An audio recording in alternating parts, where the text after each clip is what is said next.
नमस्कार मंडळी, आज आपण मशरूमची भाजी कशी करायची ते पाहणार आहोत। एकदम झटपट, चविष्ट आणि आरोग्यासाठी खूपच फायदेशीर अशी ही भाजी आहे। तर चला आपण ही भाजी कशी करायची ते पाहूया।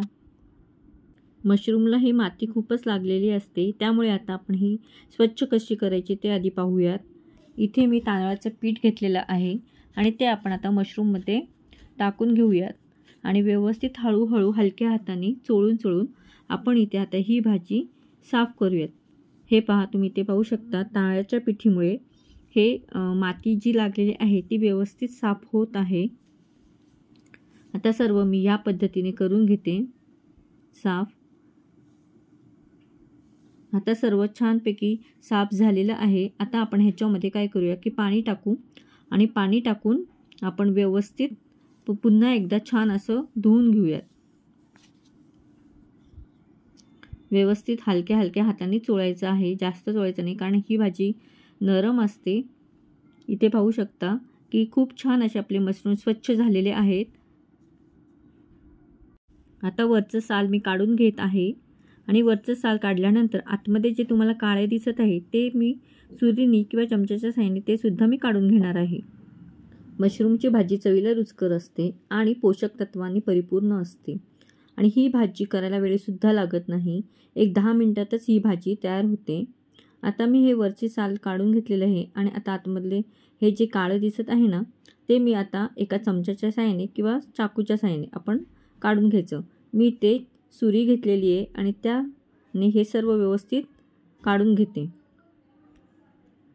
हे पहा, या पद्धतीने आपण आता हे सर्व व्यवस्थित काढून घेऊयात।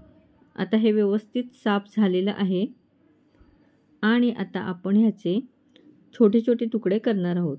मशरूमची भाजी बनवण्यासाठी मी इथे एक मोठ्या आकाराचा कांदा बारीक चिरून घेतला, एक टोमॅटो बारीक चिरून घेतलं, कढीपत्ता घेतला आणि कोथिंबीर घेतलेली आहे।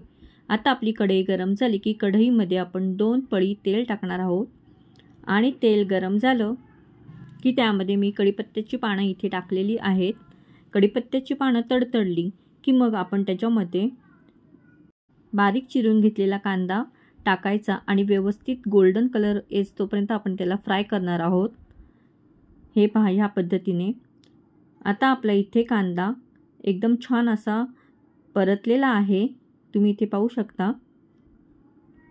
आता आपण टोमॅटो ॲड करू आणि टोमॅटो सुद्धा छान परतून घेऊया।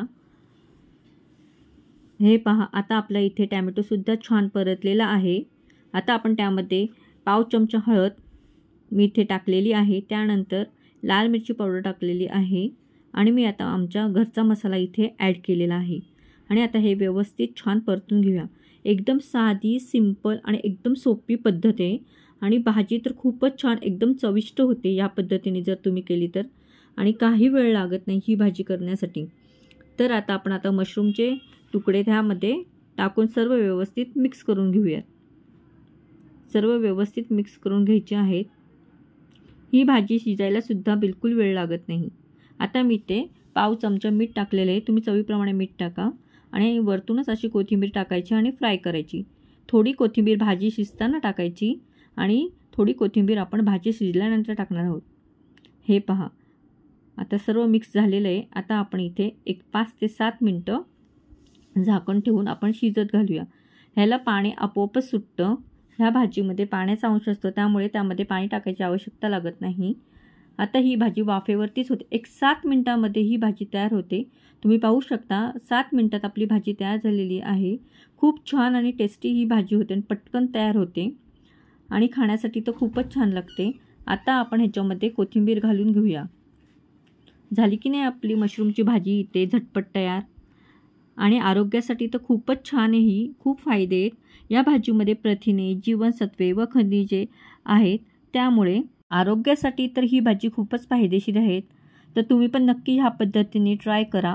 खूप साधी, सिंपल आणि एकदम चविष्ट अशी ही भाजी होते आणि झटपट होते आणि खाण्यासाठी तर खूपच छान लागते। वेगळी अशी मी ही भाजी केलेली आहे। तर माझा व्हिडिओ कसा वाटला लाईक करा, शेअर करा, सबस्क्राईब करा।